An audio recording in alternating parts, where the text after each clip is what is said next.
আসসালামু আলাইকুম। এখন আমরা দেখব এমএস ওয়ার্ডে কিভাবে আমরা সেভ এজের মাধ্যমে একটি ফাইল অন্য নামে সেভ করতে পারি। তো চলুন ভিডিওটি দেখে নেওয়া যাক। এর জন্য যেটা করা লাগবে, এমএস ওয়ার্ড ফাইলটি ওপেন করতে হবে। এখানে দেখতে পাচ্ছেন আমার একটি ফাইল রয়েছে নিউ ডকুমেন্ট নামে। ফাইলটা ওপেন করছি। এরপরে চলে আসবো আমরা সরাসরি ফাইল মেনুতে। এরপরে সেভ এজ অপশানে ক্লিক করলে এরকম একটা ইন্টারফেস আসবে, অথবা আপনাদের ক্লিক করার পরে এই সরাসরি আপনাদের সেভ এজ ডায়ালগ বক্স চলে আসবে। তো এর জন্য যেটা এখন করা লাগবে, এখানে দেখুন যে ফাইল নেম আমাদের এই নামে ফাইলটা সেভ আছে, এখন অন্য নামে সেভ করতে যাচ্ছি।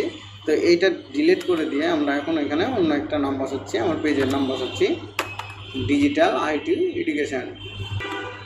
এরপর আমরা যেটা করবো, এটা ওয়ার্ড ফাইলে রাখবো। এখন এই যে সেভে যদি ক্লিক করলে ফাইলটি সেভ হয়ে যাবে।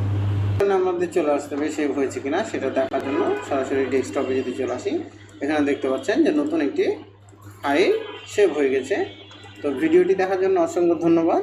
আল্লাহ হাফেজ।